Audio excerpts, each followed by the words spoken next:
أشهد أن لا إله إلا الله.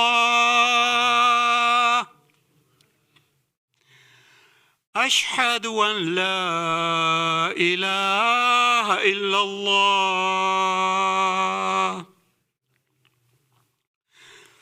أشهد أن محمدًا رسول الله. اللهم صل على أشهد أن محمدًا رسول الله. اللهم صل على أشهد أن عليًا ولي الله. أشهد أن عليًا حجة الله.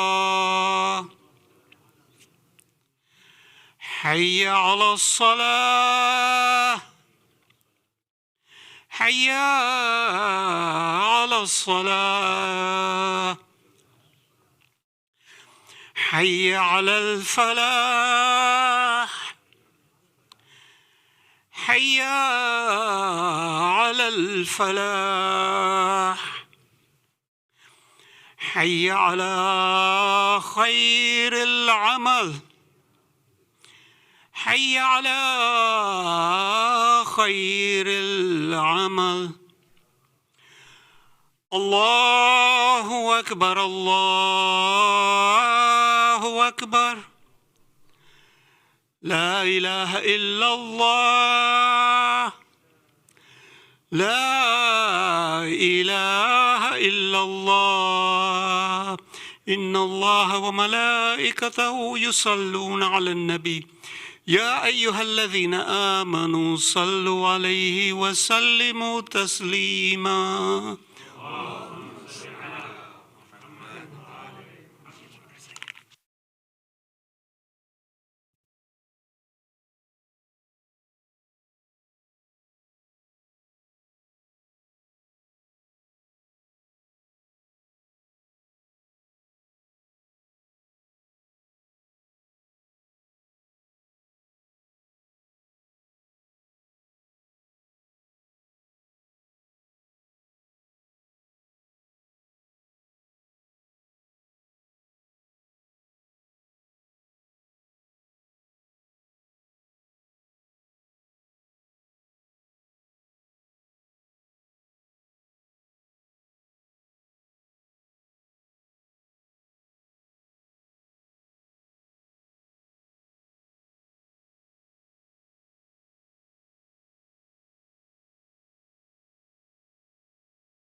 أعوذ بالله من الشيطان الرجيم. بسم الله الرحمن الرحيم.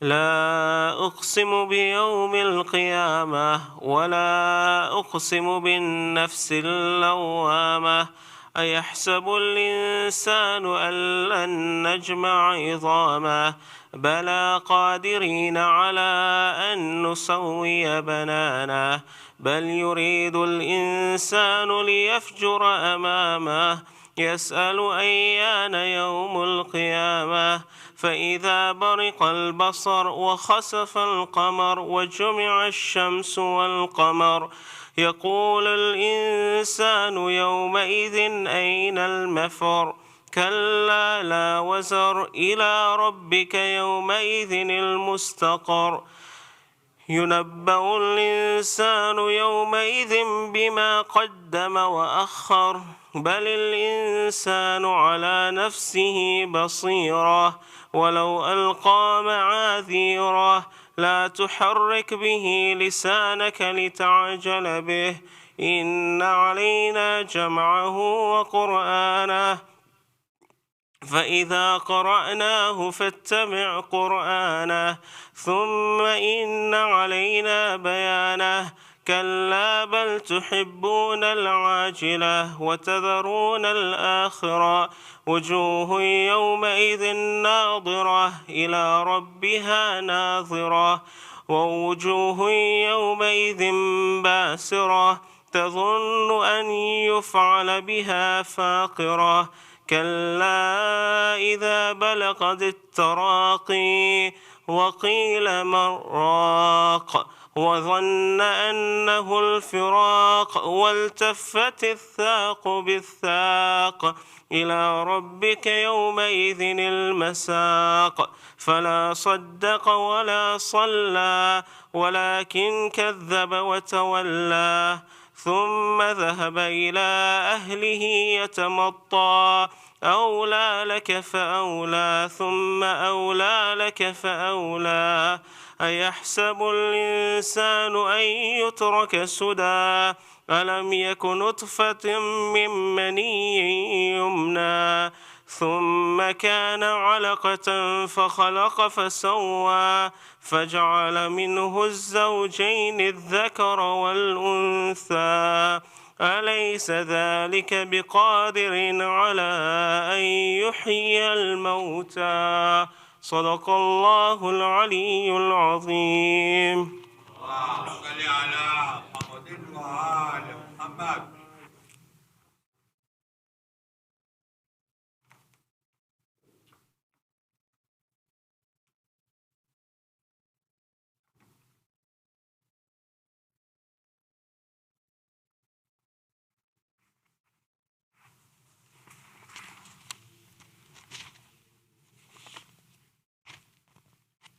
صلوات. اللهم صل على محمد وآل محمد. करबल की कहानी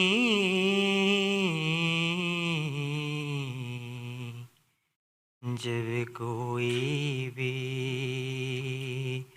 सुनाएगा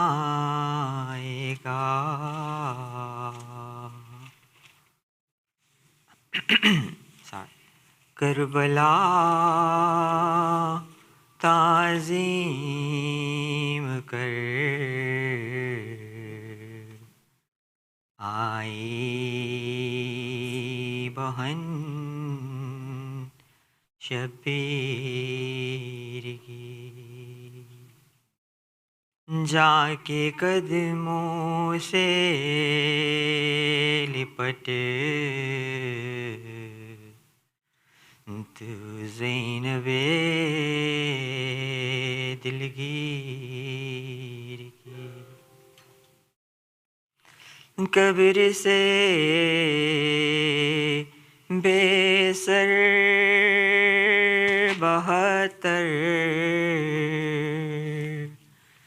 तन उठे ताज़ीम को देख इस्तिक़बाल جلال کو ہے فرت شمشیر بھی باپ کے ہاتھوں پہ ہے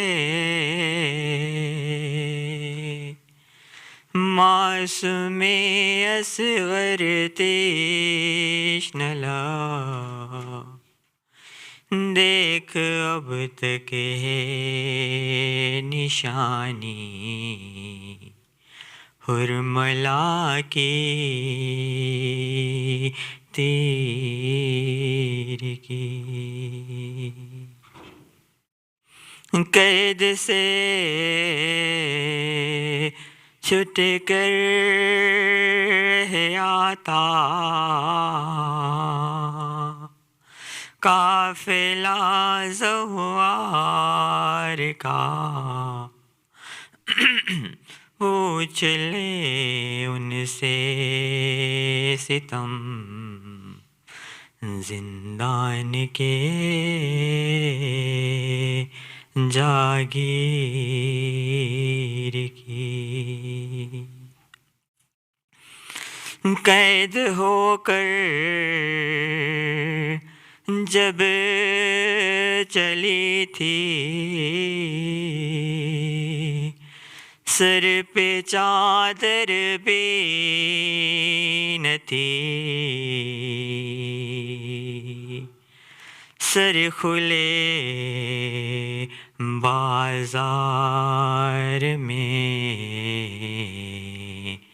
وارث تطہیر کی آج تک رونے کا بیوہ کوئی اجازت بھی نہ تھی اب رہائی مل گئی ہوگی عزیز شبیر کی ننھی سے تربت یہ اصغر کی چھپا لے کر بلا کیا طرف نہ سن سکو گے مادر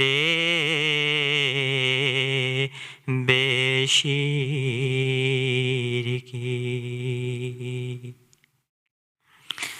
در سکینہ کو نہ ڈھونڈو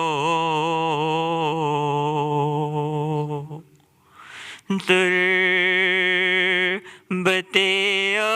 پاس پر رہ گئے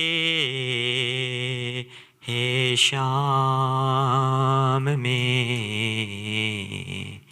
او لاڈلی شبیر کی کربلا تعظیم کر آئی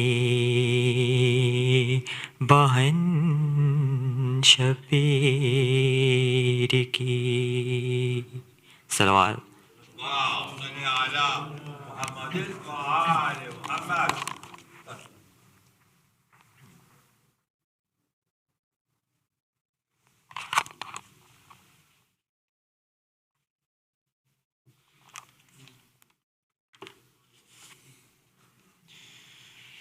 Bismillahirrahmanirrahim. Our guest speaker, Sheikh Anwar Jaffer, respected elders, dearest brothers and sisters in Iman, Assalamu alaikum, Jameen wa rahmatullahi wa barakatuh.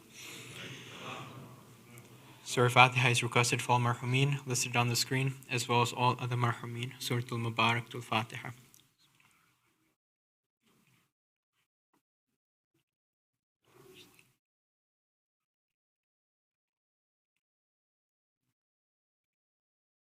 Shafai Maries is requested for all those who are in need here and elsewhere. Let us recite together. Bismillahir Rahmanir Rahim.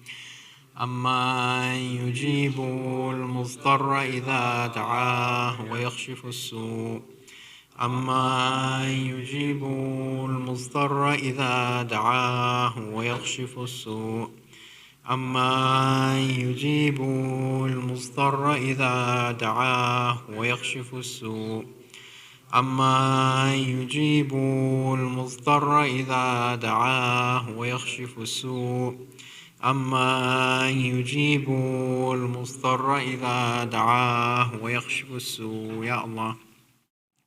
The Muharram and Safar Fund is still open. Please see Brother Abbas Alu or Brother Sibtain Yusufali in the men's side, or Sister Fatima Abdul Hussein in the sister's side to make a donation.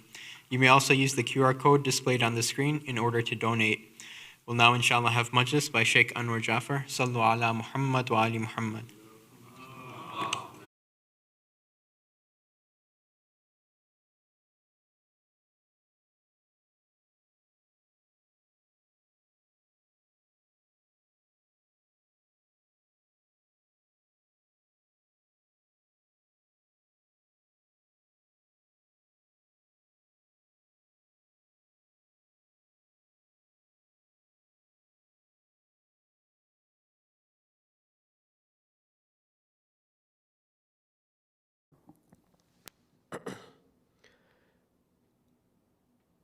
أعوذ بالله من الشيطان الرجيم بسم الله الرحمن الرحيم الحمد لله رب العالمين والصلاة والسلام على أشرف الأنبياء والمرسلين سيدنا ونبينا وحبيب قلوبنا وشفيع لذنوبنا وتبيب نفوسنا أبا القاسم محمد والصلاة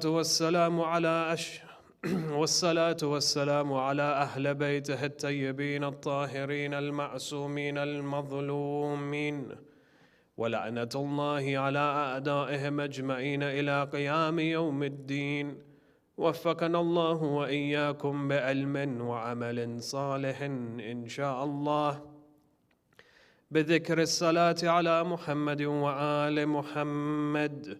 اللهم صل على محمد وآل محمد. أما بعد، فقد ورد عن إمامنا إمام السجاد عليه السلام: أيها الناس، أعطينا ستا وفضلنا بالسبع. أعطينا العلم والحلم والسماحة والفساحة والشجاعة والمحبة في قلوب المؤمنين. آمنا بالله. صدق الإمام عليه السلام. Respected elders, brothers and sisters, Assalamu alaikum wa rahmatullahi wa barakatuh. When we speak about the different revolutions and insurrections that have taken place in the course of history, specifically looking at the history of mankind, we see that many of these resurrections and insurrections or revolutions have very quickly died down or died out. Politically, a leader who has an opposition, who has threats from his own community or society, will try and annihilate and exterminate those threats.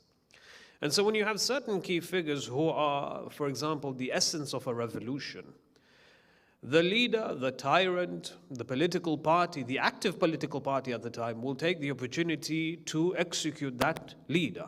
And once the leader of the movement is taken out, naturally you'll find that the essence of that movement or the soul of the movement slowly dies down.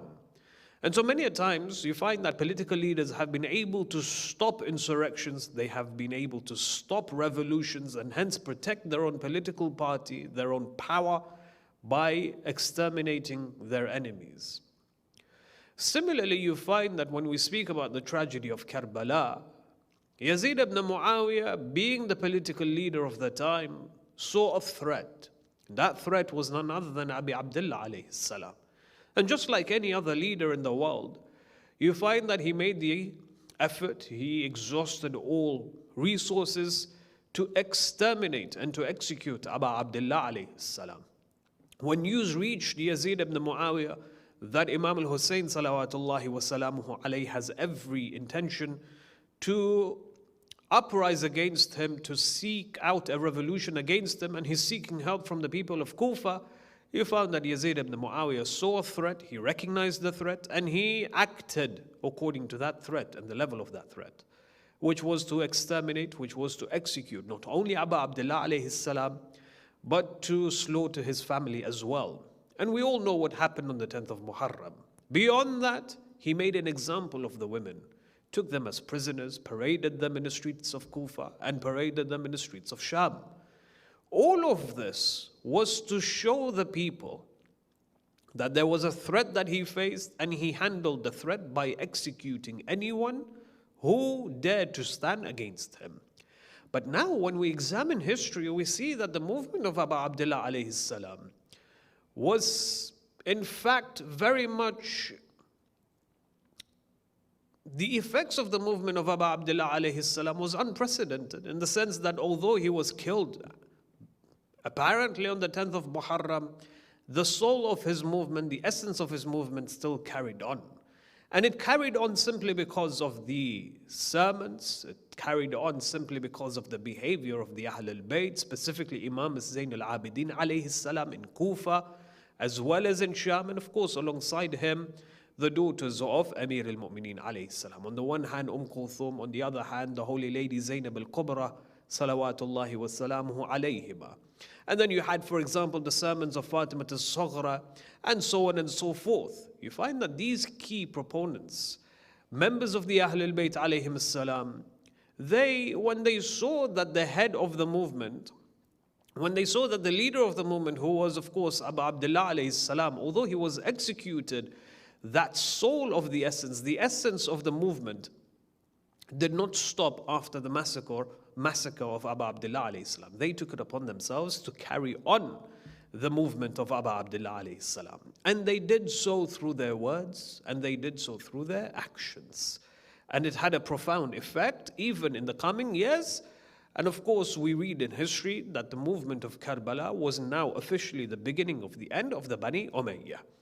Before going into the discussion surrounding the actual khutbah of Imam Zayn Al-Abidin alayhi salam in Sham, in the majlis of Yazid ibn Muawiyah, and of course all of the people that were there listening to him, it's necessary for us to understand some of the political strategies employed by Yazid ibn Muawiyah and why it had a significance specifically in Sham at that moment in time.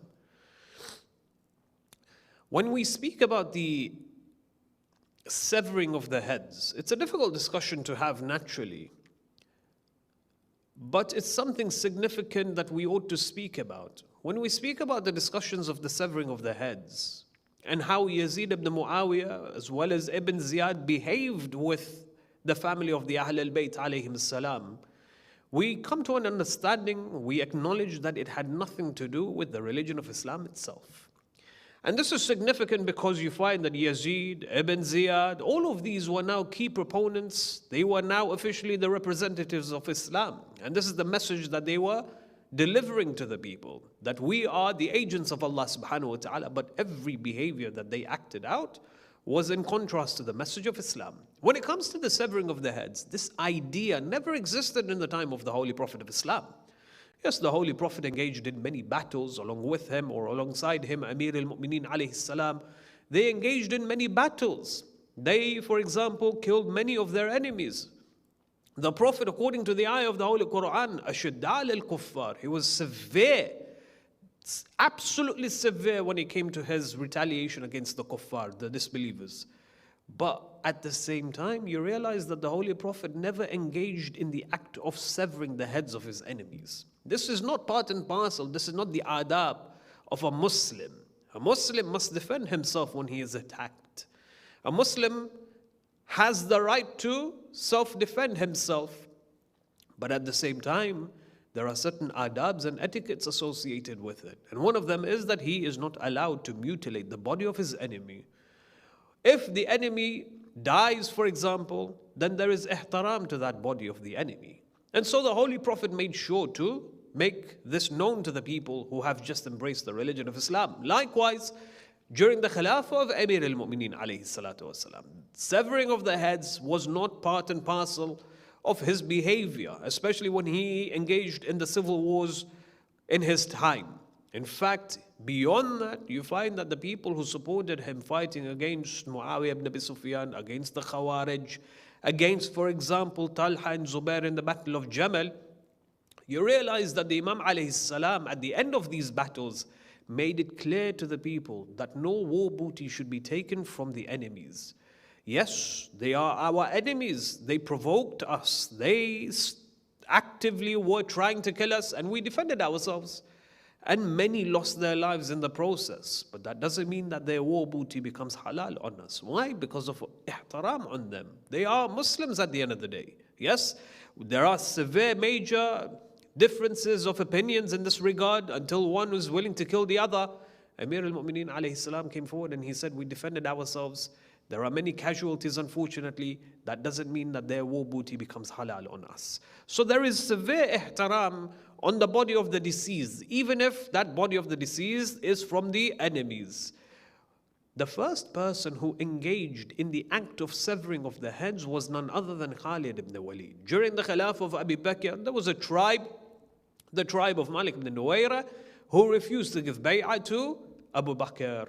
He did not see the Khilafah of Abu Bakr to be authentic or to be even legitimate, and he refused. Khalid ibn Walid was employed by Abu Bakr. A group, a legion was taken to that community, and he began to kill and execute certain members of that community. Amongst them was Malik ibn Nuwayra. Malik ibn Nuwayra, not only was he executed, but he was beheaded. And his head was taken to the likes of Abu Bakr. The first person to engage in the act of beheading was Khalid ibn Walid. When you examine the position of Khalid ibn Walid, you find that the Shia, our madhab, have a very demeaning outlook on who he was as a personality. Whereas when you look at, for example, the opinions of our brothers, may Allah bless them, they see him as Asad Allah, yes, the one who is considered to be the lion of Allah subhanahu wa ta'ala because of his bravery and so on and so forth. Khalid ibn Walid was the first to engage in the act of beheading. This then continued during the time of Muawiyah ibn Abi Sufyan. Muawiyah ibn Abi Sufyan engaged in severing the heads, or he ordered the head of the likes of Umar ibn Humaq al-Khazai to be beheaded, and his head was then sent to Muawiyah ibn Abi Sufyan. What's important here is during the time of Abu Bakr, during the time of Muawiyah ibn Abi Sufyan, you find that there were key figures whose heads were beheaded. And it was very low key in the sense that their heads were very secretly sent to Muawiyah ibn Abi Sufyan. It wasn't paraded in public. It wasn't something that the people came to know of. We came to know of it because of certain riwayat that have come towards us. But holistically speaking, severing of the heads, not only was it not part of the religion of Islam, but those who acted upon it made sure that the rest of the Muslim Ummah were not aware of it. Now, where did this idea of severing of the heads come from? Amongst the ulama, they said that this was the practice of the age of ignorance. During the time of Jahiliyyah, the act of severing of the heads was practically normal. Rasulullah then came and banned and made it forbidden. So when naturally the Bani Umayyah were coming back into power, all of a sudden the adab and the etiquettes of the people of Jahiliyyah slowly started coming back. Others said, no, this was learned from the Romans. This was learned from the nearby empires. And some of their teaching was then accepted by the Muslims, and they took on board some of these teachings that they learned from the nearby empires, such as the Romans and so on and so forth. But ultimately speaking, holistically speaking, severing of the heads was not part of the religion of Islam. When Yazid ibn Muawiyah did what he did on the 10th of Muharram, this was now the first time in which a Muslim ruler actively beheaded his enemies, and not only that, paraded it in front of the people. So what happened in Kufa when the women were there imprisoned in chains and they were surrounded by the heads of their families, you realize that this was the first time in Islamic history that people were treated in such a way. That's why you find that when you read some of the narrations, the people of Kufa, when they saw what they saw, they could not believe what they were experiencing. When they saw the head of the likes of Habib ibn Madahir, Burair, the likes of Abu Abdullah, the likes of Abu Fadl al-Abbas, the likes of Ali al-Akbar, they had never seen anything like it before. The movement of Abu Abdullah alayhi salam itself not only affected their hearts, but the behavior of Yazid ibn Muawiyah affected their hearts as well. And there was great animosity that was created towards Yazid ibn Muawiyah. Beyond this, you find, or when people ask the question, why is it that Yazid wanted to sever the heads of the Ahl al-Bayt alayhim salam? Not only were the heads of the Ahl al-Bayt on the day of Karbala severed, but you find that key proponents of the movement of Abu Abdullah alayhi salam, key figures, their heads were also beheaded, their heads were also executed or severed, the likes of Muslim ibn Aqil, the likes of Hani ibn Urwa, and so on and so forth. Only key figures of the movement of Abu Abdullah alayhi salam, their heads were severed. Question is, why? One group came forward and they said, well, this was the severity of execution. You find that when Yazid commanded the Ahl al-Bayt to be executed, Umar ibn Sa'ad, the likes of Ibn Ziyad, this is what they understood from execution. We say no, execution simply means to kill someone, doesn't mean to behead someone. Was this a manifestation of retaliation? No, when you read what happened in Karbala, what happened in Kufa and Sham, we can comfortably say that the behaviors of Yazid ibn Muawiyah was overkill. It wasn't because of retaliation. Yes, the members of his family were killed in the Battle of Badr. But then naturally you find that his behavior towards the Ahl al-Bayt was not of the same level. The reason why Yazid ibn Muawiyah engaged in severing the heads of the Ahl al-Bayt alayhim salam was to make an example out of them. The spirit of revolution existed amongst the Iraqi society. Yazid ibn Muawiyah saw that the people of Kufa, the idea of standing against him, leading an uprising against him was very much strong. That spirit was still there within their hearts. And in order to destroy the sanctity of the regime, the idea of destroying the sanctity of the Bani Umayyah, this was a threat to Yazid ibn Muawiyah. And so naturally you find that Yazid had to counteract, and he engaged in his behaviors the way we have come to know. You find, for example, Yazid ibn Muawiyah behaved the way he behaved to disable the activities of his opposition. Yes? Selected personalities, their heads were severed. Not all of their heads were severed, and an example was made out of them.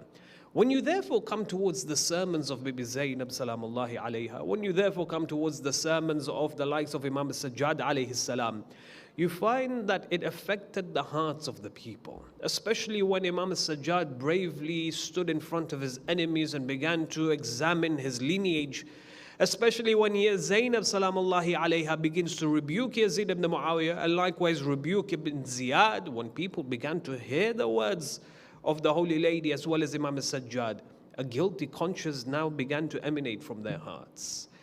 They felt betrayed. Their betrayal was something that they could not handle very well. The psychological pain, the emotional pain that came after, it agitated their emotions. It created aggression, it created hatred, and they then directed these emotions towards the Bani Umayyah.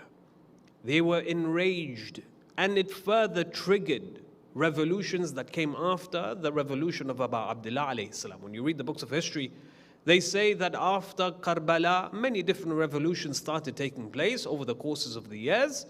Mukhtar al-Thaqafi, so on and so forth, is just one of the examples. But many of these revolutions started to take place. Many of these revolutions failed as well. Why did they fail? The reason is because of the intention behind these revolutions. You find that the emotions and the passions, they were the fuel behind such revolutions and insurrections. And it quickly died down. When an insurrection takes place and the fuel behind that insurrection is the emotions die down very quickly later on in the future. But naturally you find that the revolution of Abu Abdullah alayhi salam still lives with us, because it is a revolution that is not based on passion or emotions. It is far beyond that. It was purely based on seeking and protecting the religion of Islam. Now, they say that when the Ahl al-Bayt entered the presence of Yazid ibn Muawiyah in Sham, this is where the discussion becomes very interesting. They say that when now Yazid ibn Muawiyah faces Imam al-Sajjad alayhi salam, there are certain key interactions that take place between the two. Many different narrations speak about many different discourses and dialogues that take place between the two. The ulama came forward and said that this doesn't mean that in a single sitting many of these different interactions took place. It can simply mean that over a course of certain days, many different interactions took place between the two personalities. That's why you find, for example, different words being exchanged between the two sometimes are different. Sometimes they are very similar. We have a group of narrations that depict what took place between Yazid and Imam al-Sajjad alayhi salam. And it could have happened over a course of a few days. They say that when Yazid met Imam al-Sajjad alayhi salam, the first time, the initiation of that meeting, Yazid, he was presented with the head of Abu Abdullah alayhi salam. He then began to slap the teeth and the lips of Abu Abdullah alayhi salatu wassalam. And when that happened, there's a narration from Suqayna in which she says that we have never seen a man as cruel as Yazid because of how he was dealing with the head of our father. It wasn't normal. The behavior of Yazid ibn Muawiyah wasn't normal. And it was the first time that the Muslim Ummah were experiencing such a behavior. When he sees Imam al-Sajjad alayhi salatu wassalam, immediately he says, Alhamdulillah alladhi qatala abak. May Allah be pleased. He says, praise be to Allah subhanahu wa ta'ala, the one who has killed your father. Upon which Imam al-Sajjad alayhi salam beautifully replies, he says, La'anallahu man qatala abi. He says, may God curse the one who has slaughtered my father, who has killed my father. The narrations say that when Yazid saw this, when he heard this, he became enraged. He was silent, but there was a fit of anger that he began to depict, he began to carry out. He was extremely angry. Why was he angry? The historians or the ulama, they came forward and they said, look at the movement of the Bani Umayyah. The movement of the Bani Umayyah was that they kept telling the people that despite how oppressive we are, despite our behaviors, you have to understand the fact that Allah has chosen us to be caliphs or khulafa. Allah has chosen us to give us, Allah has chosen us and He has given us khilafah. If we were, for example, evil, then Allah would have never chosen us to be khulafa. We are actively the agents of Allah subhanahu wa ta'ala. That was a message that was proposed to the people at the time. But then from a different perspective, the idea of predestination was something that was quite viral at the time as well. They kept saying to the people that Allah is in charge of our actions.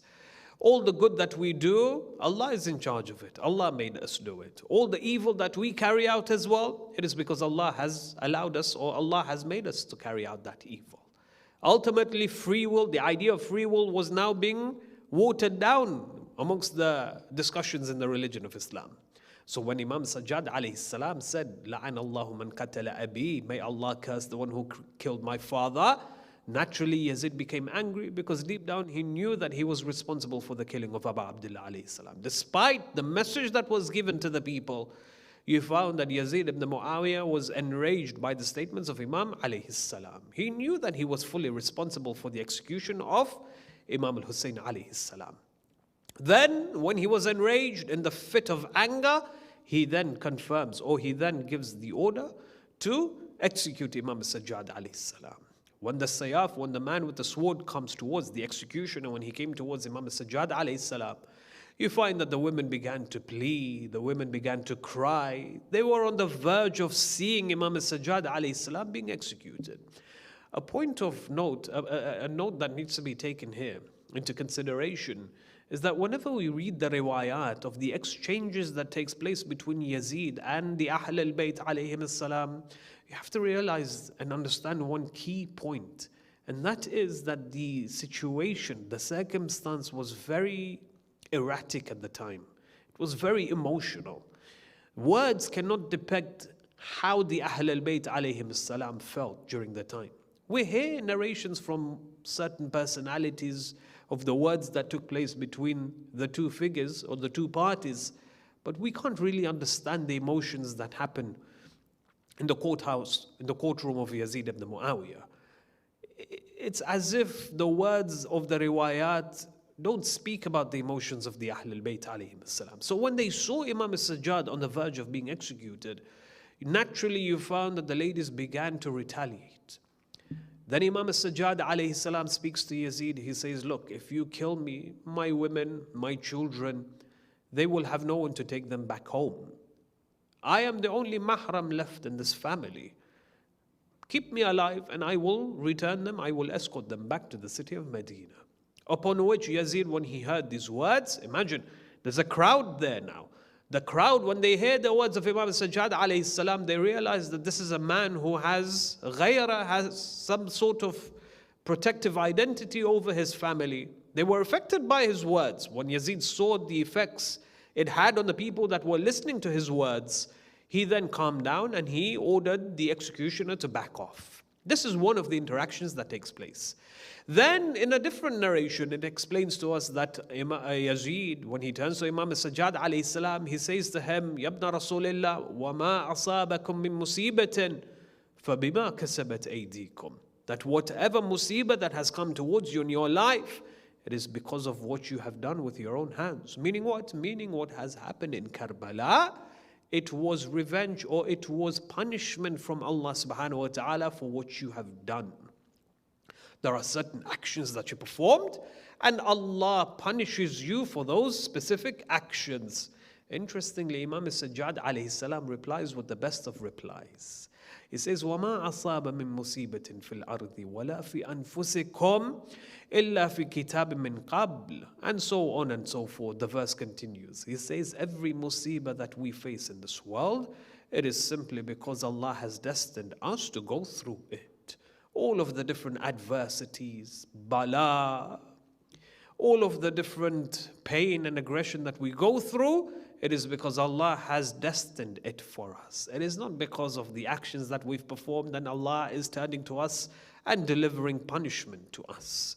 And then he says, لِكَيْ لَا تَسْأَوْا عَلَى مَا فَاتَكُمْ وَلَا تَفْرَحُوا بِمَا آتَاكُمْ. We are those who, when adversities come towards us, we do not fall into the levels of despair. And when goodness comes towards us, we do not fall into the state of absolute joy and exaltation. He says we maintain a balance within our lives. Imam al-Sajjad alayhi salam is now referring to a very strong, very powerful akhlaqi point, which we should all try and embrace within our lives. Amir al-Mu'mineen alayhi salam in Khutbat al-Muttaqin, in Nahj al-Balagha, when he speaks about the characteristics and the attributes of the Muttaqi, he says the Muttaqi are those who they do not become excessively happy when goodness and bounties come towards their way, but neither do they fall into the positions of despair and despondency when adversities come towards their way. They realize that everything is finite. Everything has an expiration date. The happiness, the joy, the wealth, the health that I have, I realize that there will be a time when this will be taken away from me. Therefore, there's no reason for me to be exultant. There's no reason for me to be excessively happy. Likewise, death, likewise, the loss of wealth, the loss of health, I know for a fact that this will be just limited. Again, there will be a time in my life when I will go through certain adversities. I should never lose hope because there is still yet much to come. Certain amongst us in our communities, unfortunately, when we go through certain hard patches in our lives, certain hard times in our lives, we move away from Allah. We move away from Allah, which affects us psychologically, it affects us emotionally. We lose hope, we lose purpose in our lives, and this begins to affect us physically as well. It's necessary for us to adopt the principles explained by Imam al-Sajjad alayhi salam. Maintain a balance. When good comes towards you, do not be excessively happy. When evil comes towards you, when bala comes towards you, do not be excessively sad. Take everything as a learning opportunity. Take everything as a platform to seek closeness to Allah subhanahu wa ta'ala. What's beautiful here is that these words of Imam al-Sajjad alayhi salam, imagine Imam al-Sajjad has just witnessed an execution. Imam al-Sajjad has just lost majority members of his family. Not only that, but he was then dragged from Karbala to Kufa. And the way they were dragged between cities is something that it shatters our hearts. They were made to ride on camels without saddles. Imagine the rash, imagine the pain, imagine the discomfort that is associated with that. At times they were dragged and they were made to walk, they were forced to walk. There was minimum food given to them, minimum water that was given to them. The emotional pain that they went through when they saw their young siblings, for example, going through that same level of pain and discomfort. Then the adversities of what happened in Kufa, the humiliation that they went through. Imam al-Sajjad alayhi salam, as well as the holy members of the Ahlul Bayt, they were then dragged to the cities of Sham. As in, it's not a case where he was very well rested. He had, for example, food that was given to him. He took a few days off. And he imagined to have certain words and exchange certain words with Yazid ibn Muawiyah. No. Immediately, spontaneously, these words, these answers were now being given to the likes of Yazid ibn Muawiyah. Imam al-Sajjad alayhi salam, he knew exactly what to say, when to say it, and how to say it to the likes of Yazid. And this had a major impact, especially in the hearts of the people. They say that Imam Baqir alayhi salam exchanges a few words with Yazid as well. They say that Yazid, when he saw the caravan of the Ahlul Bayt in front of him, he turned to some of his counselors, some of his advisors. And he said to them, advise me, what should I do with these individuals, especially Ali ibn al-Hussein? Upon which they said to him, Yazid, Ya Amir, kill him. There's no need for him to be alive, just kill him. Immediately, that was their first advice given to Yazid ibn Muawiyah. Imam al-Baqir, when he heard the words of the counselors, the advisors, he stood up and he said, Yazid, let me explain something to you. Your advisors are worse than the advisors of Fir'aun. He says, why? He says, because when Fir'aun turned to his advisors and he said to them, what should I do with Musa and Harun? Fir'aun's advisors, they said, you know what, Fir'aun, give them respite. Yes, give them respite. They're only two individuals. Two individuals can't make a massive impact in your society. Let them live. And so Fir'aun allows Musa and Harun to live. Interestingly, he says, Imam Baqir alayhi salam turns to Yazid, he says, without even thinking, your advisors have ordered you to kill us, have advised that you should kill us.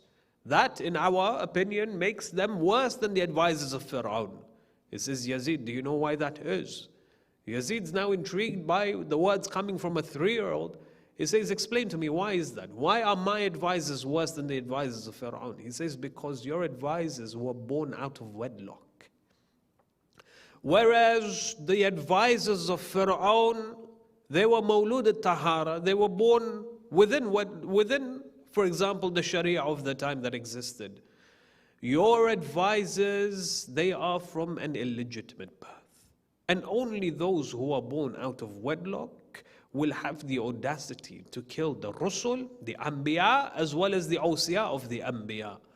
Only the illegitimate, yes, will have the audacity to kill those who are divinely linked with Allah subhanahu wa ta'ala. They say that Yazid, when he heard the words of the 3-year-old, Imam Baqir alayhi salam, he then became silent and he rejected the words of his advisors. There's another incident that takes place again in front of the caravan of the Ahlul Bayt alayhim salam. They say that when Yazid began to play with the head of Abu Abdullah alayhi salam, began to beat the head of Abu Abdullah alayhi salam, there was a rabbi who was there. The rabbi, when he saw the head of Abu Abdullah, he saw nur emanating from it. He turns to Yazid, he says, who is this, Ya Yazid, Ya Amir? Yazid said, this is Hussein, the son of Ali, the son of Fatima. He says, the son of Fatima, who is the daughter of your Prophet, Rasulullah sallallahu alayhi wa alayhi. He says, yes, this is the grandson of the Holy Prophet of Islam. When the rabbi heard this, he said, Yazid, la'anallah alayk. May Allah curse you. He says, why? He says, we come from a lineage of scholars, going all the way back to the time of Musa alayhi salam.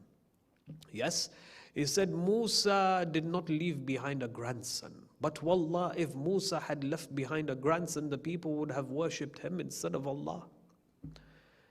He says, I come from the lineage of prophets, from the Bani Israel, and people respect me in a way that I can't explain to you. People respect me because of my lineage. Just yesterday your prophet left this world, and today you pounced on his grandson, and you executed his grandson.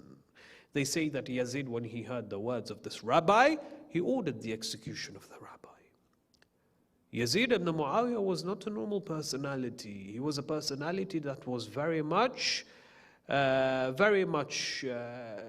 fueled by vengeance, especially what happened to his forefathers in the Battle of Badr, especially what happened to his family in the Battle of Badr. Beyond this, they say that one day Yazid, again in front of the presence of the caravan of the Ahl al-Bayt, he orders one of these khutaba, one of these preachers, these people who used to perform the zakir, used to pronounce, for example, certain exaltations of the Bani Umayyah. He used to praise the Bani Umayyah. He ordered one of them to sit on the pulpit, on the member, and begin to praise the Bani Umayyah. The khatib, he begins to sit on the member. When he sits on the member, he ascends, he gets comfortable, and then he begins to recite lines of poetry. He begins to praise Allah. He sends his ham towards Allah.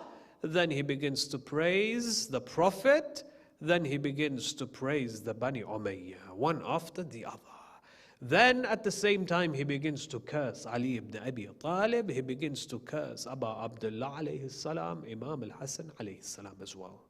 When Imam al-Sajjad alayhi salam heard these words, فَصَاحَ بِهِ فَصَاحَ بِهِ, he sighed and he shrieked, he grieved in a very emotional way. And then he turned to the khatib and he said, وَيْلَكَ أَيُّهَا الْخَاتِب. He says, may Allah woe unto you. May Allah curse you for your words. اشتريت مرضات المخلوق. You have made the makhluk, the creation of Allah, you have pleased him بسخط Khaliq, by sacrificing the pleasure of Allah subhanahu wa ta'ala. You've bought your dunya by pleasing Yazid, and you have sold your akhirah by gaining the anger of Allah subhanahu wa ta'ala. This isn't the first time that the Bani Umayyah are known to behave in such a way, nor the companions of the Bani Umayyah, the likes of Shimr ibn al-Jawshan. When you examine the final conversation that takes place between him and Imam al-Husseini alayhi salam on the 10th of Muharram, it's a fascinating conversation. When Shimr is about to slaughter Abu Abdullah alayhi salam, the Imam alayhi salam says to him, Shimr, move away, leave. If you leave, then I will guarantee shafa'ah of my grandfather on the day of judgment for you. Despite all of the actions that you've committed, move away from me, and I will guarantee that my grandfather will give shafa'ah for you. Upon which Shimr replies, he says, Yabna Zahra, there is no interest in me to seek shafa'ah from your grandfather. He says, Shimr, is the gold that comes from Yazid more valuable to you? He says, Yabna Zahra, he says, the gold that comes from the hands of Yazid is far more valuable than the shafa'ah of your grandfather. And then he proceeds to act. And of course, we know what he did on the 10th of Muharram. You find that the Bani Umayyah and the servants of the Bani Umayyah, they were very much willing to sacrifice their akhirah for this world. And then he turns to Yazid. When he then turns to Yazid, he says, Yazid, give me permission. He says, give me permission to send these al-awad. Very interesting words used by Imam Zayn Al-Abidin alayhi salam. He says, give me permission to ascend these al-awad. Al-awad is planks of wood. Referring to the member, he doesn't call the member a member. He refers it as the planks of wood. Why? He says because there is no hidayah from this member. When there is no hidayah, when the member is void from any form of hidayah, it is nothing but just a mere culmination of wood. It's just pieces of wood put together. And then scholars came forward and they asked the question. He says, why did Imam Zayn Al-Abidin alayhi salam seek permission from Yazid? Why did he seek permission from Yazid? As in the whole movement of Karbala, his sermons, his behavior in front of the Bani Umayyah, there was not a single instant where Imam Zayn Al-Abidin saw that Yazid is a wali, a hakim, in fact, a legitimate caliph he was. So the Imam alayhi salam, despite the fact not submitting and subduing himself to the power of Yazid, seeks permission from him. Why? Because of the reaction of the people. Imam Zayn al-Abidin, he knew that Yazid would deny, would reject his request. And when the request is rejected, the people will stand forward and say, why are you not allowing this young man to speak? And that's exactly what happened. Yazid rejected the request. Naturally, the people stood up and they said, Ya Yazid, Ya Amir, this is just a man, a youth in his 20s. What's the worst that he can do? Yazid replies to them, he says, the moment he will sit on the member, he will insult my family and the family of my progeny. You find that the people, again, they said to Yazid, what's the worst that can happen? They insisted and insisted, the pressure mounted on Yazid. And then he allowed Imam Zayn al-Abidin alayhi salam to ascend the pulpit. When the Imam ascended the pulpit, he then began with this khutbah, phenomenal lines. He says, أيها الناس أعطينا بالستة أعطينا ستا وفضلنا بالسبع. Allah has given us 6 things and He has blessed us. He has given us certain differentiations with 7. أعطينا العلم. He has given us knowledge.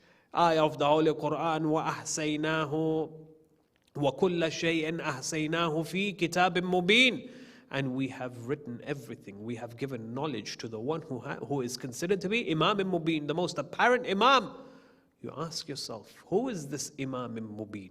كُلَّ شَيْءٍ. Shay means what? Anything that is physical, as well as metaphysical, from the spiritual world as well. Knowledge is given to Imam Mubin from the physical world as well as from Alim al-Ghayb. Who is considered to be Imam Mubin? In Tafsir Nur al-Thaqalain, they say that Abu Bakr one day came towards Rasulullah and he said, Ya Rasulullah, who is considered to be Imam Mubin? Is it the Torah? Rasulullah says, no, it's not the Torah. He says, is it the Injil, the book of the Christians? He says, no, it's not the Bible. He says, is it the Furqan? Is it the Quran that has knowledge of the seen and the unseen? He says, no, it's not the Quran.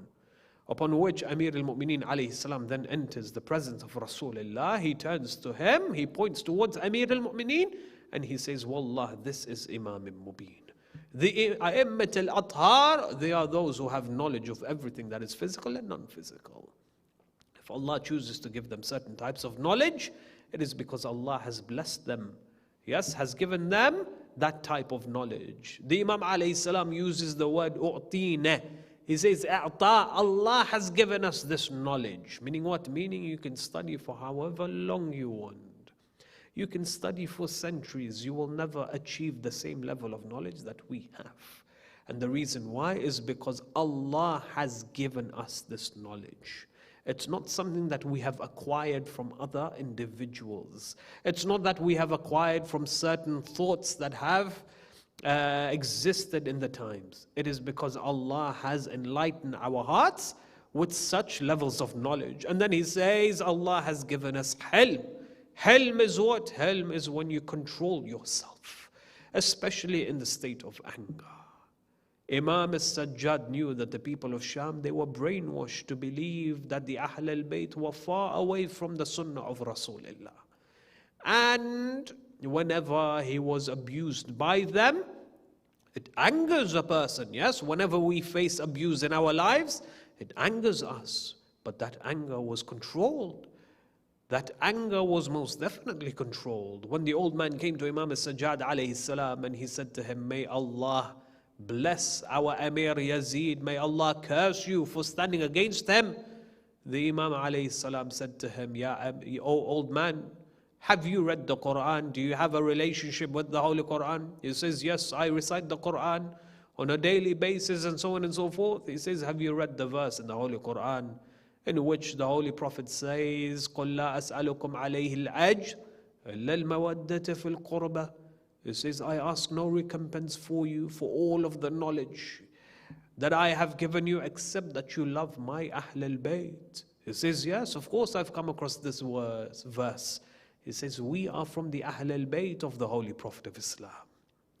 The Quran commands you to show respect to us, to love us, not to curse us.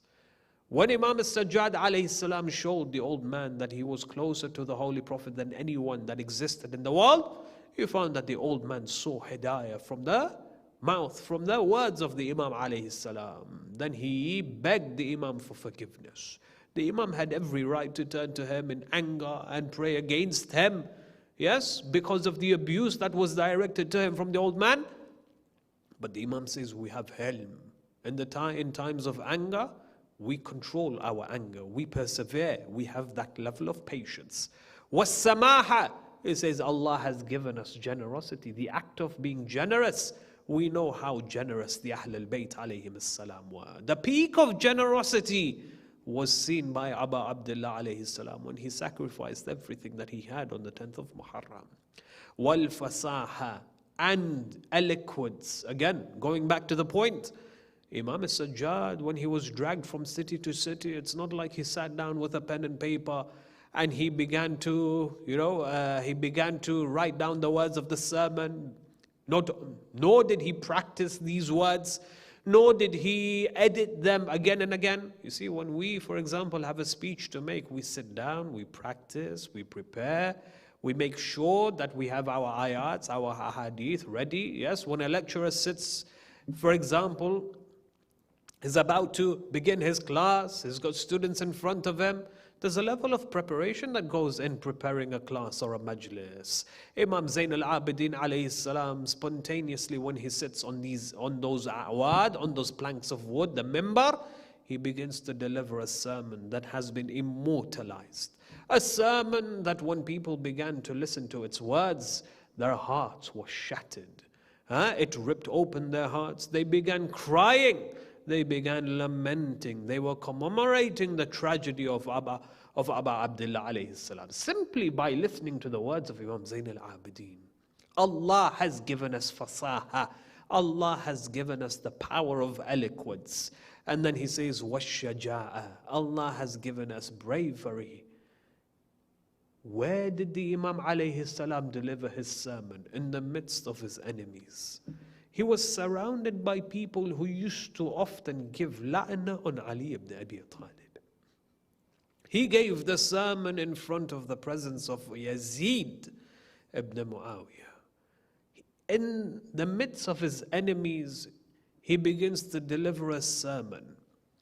And in this sermon, he begins to speak about the fada'il of Ali ibn Abi Talib. For many decades, for many years, Ali was abused from the mimbar. He was cursed.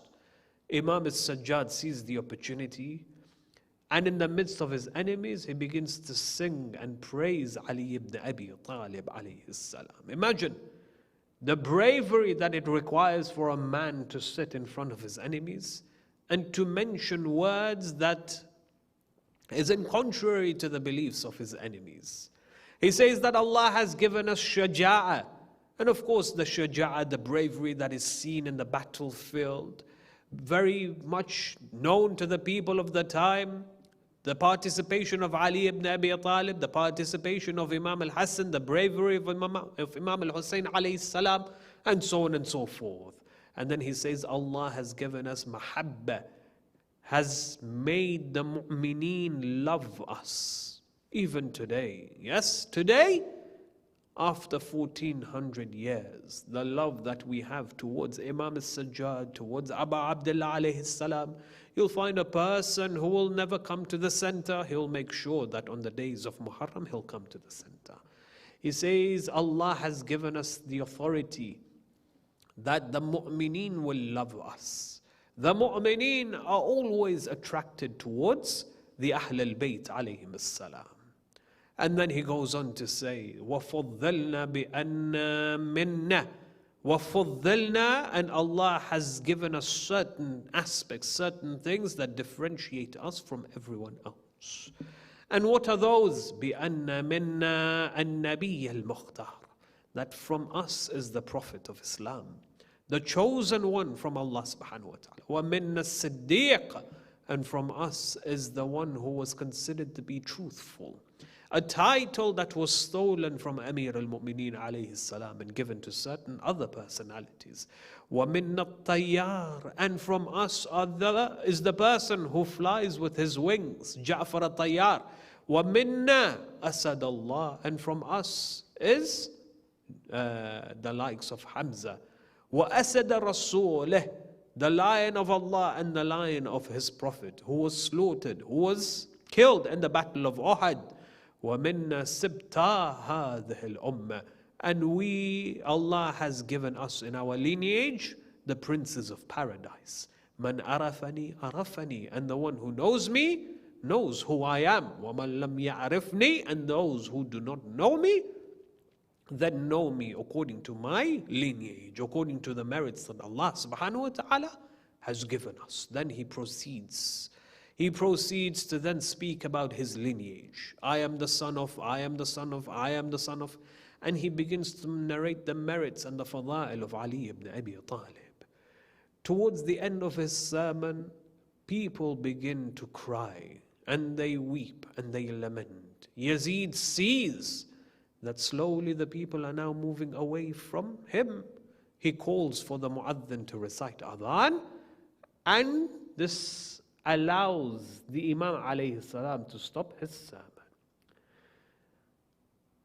The pain and the adversities that the Ahl al-Bayt went through, specifically in Sham, it shatters our hearts to see and to recall some of these interactions. Especially the way they were abused, especially in the way the people, how they used to mock and laugh upon them. They say that just as they were about to enter the city of Sham, there was a man by the name of Sahal ibn Sa'ad al-Sa'idi. In that morning, he walks into the streets of Sham. He sees people in the state of jubilation, people who are joyful, celebrating. He comes towards them, he says, what? Today is not a day of Eid, nor is it a day of celebration. Why is it that you are celebrating in such a way? And they said, because the prisoners of the Emir of our time, the prisoners of war, they are about to enter the city of Sham. As he walks into the streets, he sees in one of the alleyways certain senior members within the society. They were crying and they were lamenting. When he approached them, he spoke with them. There's a dialogue that takes place between them, and then they confide in Sahal. They said to him, Ya Sahal ibn Sa'ad al-Sa'idi, Yazid ibn Muawiyah has slaughtered the family of the Ahl al-Bayt, and now they are being dragged towards the cities of Sham. He said, from which gates will they come? They said to him, they will come from Bab al-Sa'a. They will come from that gate specifically. They say that Sahal went towards the outskirts of the city from Bab al-Sa'a, from the specific gate. When he went towards the outskirts of the city, when he saw from the distance, he saw these individuals, the caravan coming towards the city. When he saw Imam al-Sajjad alayhi salam, he could not recognize the Imam alayhi salam. He saw a man wearing his red shirt. He said to himself that there is no way that this is Imam al-Sajjad alayhi salam. There is no way that this person is considered to be Imam al-Sajjad alayhi salam. Why? He said, because never have I seen the Imam alayhi salam, never have I seen the daughters of Rasulullah or neither the sons of Rasulullah to be wearing red. Never have I seen them to be wearing red. But as the caravan came closer towards the city of Sham, when he saw the Imam alayhi salam, he realizes that the Imam wasn't wearing red. Rather, his attire was covered in his blood. When Sahal ibn Sa'ad al-Sa'idi realizes this, he rushes towards the Imam alayhi salam. He comes towards him, he says, Yabna Rasulallah, Yabna Rasulallah, Assalamu alayka ya Sayyidi wa ya Mawlaya. Is there anything that I can do for you? The Imam alayhi salam says to him, Ya Shaykh, tell me who you are. There are many who throw garbage towards us. There are many who abuse us. Why is it that you have come towards us and have given your salams to us? Tell me who you are. Upon which Sahal narrates, he says, I told the son of Rasulullah that I am from the companions of Rasulullah. If there is anything that you wish from me, tell me and I will perform it for you. Upon which Imam Sajjad alayhi salam, he says, Ya Sahal, do you have some money with you? He says, yes, Ibn Rasulullah. He says, Ya Sahal, take this money and give it to the heads of the caravan. Tell them to raise the heads of my father and my uncle. He says, tell them to raise the heads of my father and my uncle. He says, why, Ibn Rasulullah? He says, so that the attention is taken away from my sisters and from my aunts, so that they do not see the women in my family. Let them see the heads of my father and my uncle, and the attention is taken away from my family. And then the Imam says to him, Ya Sahal, is there a cloth? Is there a cloth for me? Do you have a piece of cloth for me? He says, Yabna Rasulullah, I do have some cloth for you, but why is it that you need this cloth? He says, Ya Sahal, the chains around my neck have... He says, the chain around my neck has penetrated my skin. The heat of these chains, the heaviness of these chains, it has chewed into my neck. Ya Sahal, give me some cloth. Give me some cloth that it provides some comfort for me. Inna lillahi wa inna ilayhi raji'un. Saya'lamu alladhina dhalamu ayya munqalabin yanqalibun. Rahimallahu man qara'a Surat al-Fatiha.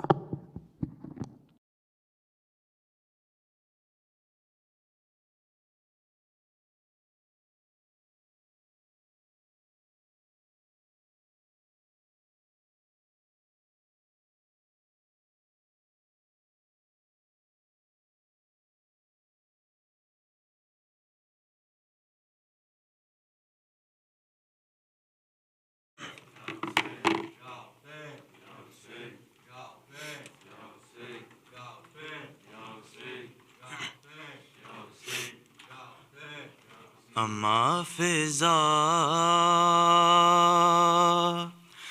बता दे मुझको पत्थर क्यों आ रहे हैं अम्मा फिजा बता दे मुझको पत्थर क्यों आ रहे हैं अम्मा फिजा बता दे मुझको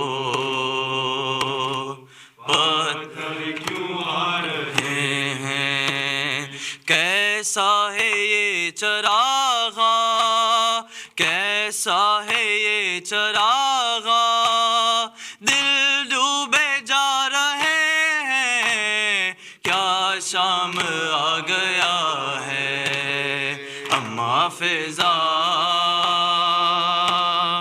बता दे मुझको पत्थर क्यों आ रहे हैं अम्मा फिजा बता दे मुझको पत्थर क्यों आ रहे हैं होने लगी अज़ाने कैसे सरों को ढांपे बाजू बंधे हुए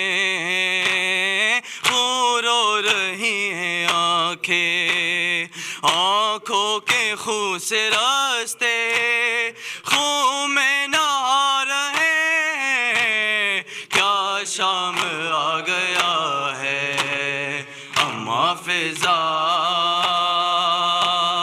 بتا دے مجھ کو پتھر کیوں آ رہے ہیں اماں فضا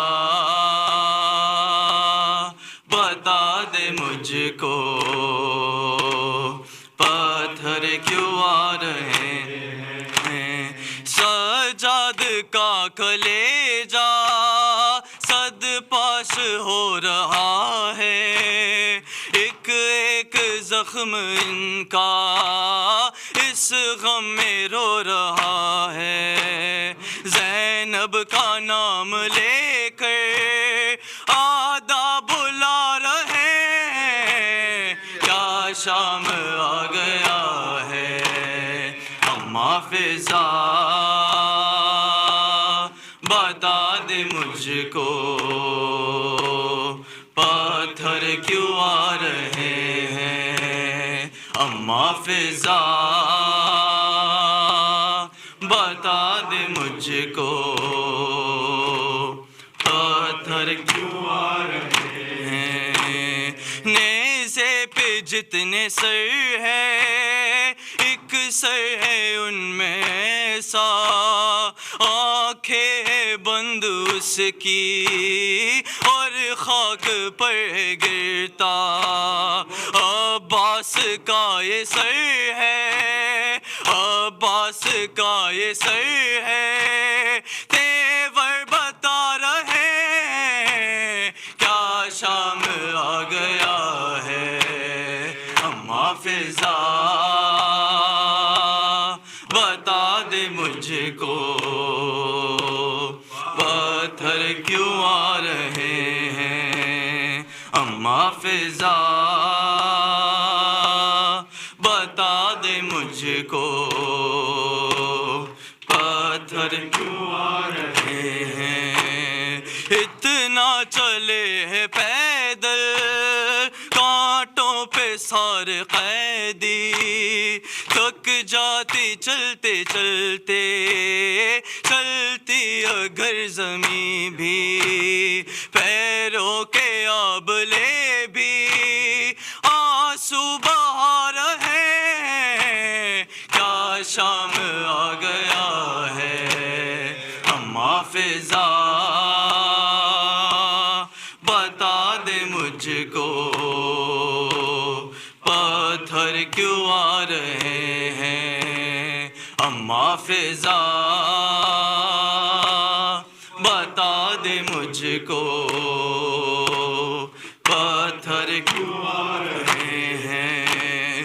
ہے لوگ کس طرح کے ہم سے دعا کرائے اے قیدیو دعا دو یہ دن نہ ہم پہ آئے. لے کر دعائیں ہم سے دل بھی دکھا رہے ہیں. کیا شام آ گیا ہے اماں فضا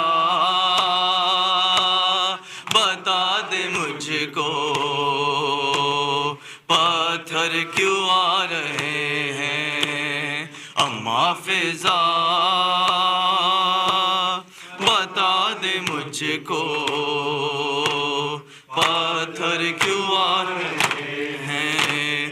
ماں کے گودیوں سے لپٹے ہوئے بچے ہے ہاتھ رسیوں میں ماں کے ایسے جکڑے بچے جو گر رہے ہیں بچے جو گر رہے ہیں وہ مرتے جا رہے ہیں. کیا شام آ گیا ہے اماں فضا بتا دے مجھ کو پتھر کیوں آ رہے ہیں اماں فضا بتا دے مجھ کو پتھر کیوں آ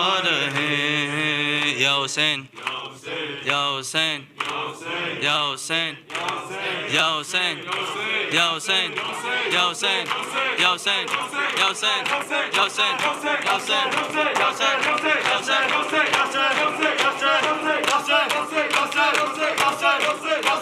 سورة الفاتحة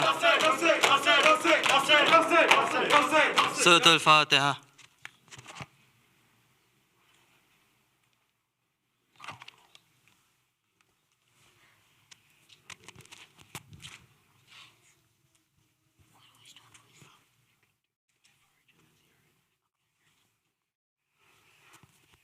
بسم الله الرحمن الرحيم. اللهم كل وليك حجة ابن الحسن صلواتك عليه وعلى آبائه في هذه الساعة وفي كل ساعة وليا وحافظا وقائدا وناصرا ودليلا وعينا حتى تسكنه أرضك طوعا وتمتعه فيها طويلا برحمتك يا أرحم الراحمين. بسم الله الرحمن الرحيم. السلام عليك يا رسول الله. السلام عليك يا أمير المؤمنين. السلام عليك يا فاطمة الزهراء. السلام عليك يا خديجة الكبرى. السلام عليك يا حسن المصطفى. السلام عليك يا أبا عبد الله الحسين وعلى 9 معصومين من ذريتك علي بن الحسين ومحمد بن علي وجعفر بن محمد وموسى بن جعفر وعلي بن موسى ومحمد بن علي وعلي بن محمد والحسن بن علي والحجة بن الحسن أجل الله فرجه وسهل الله مخرجه وظهوره. السلام عليكم ورحمة الله وبركاته. اللهم صل على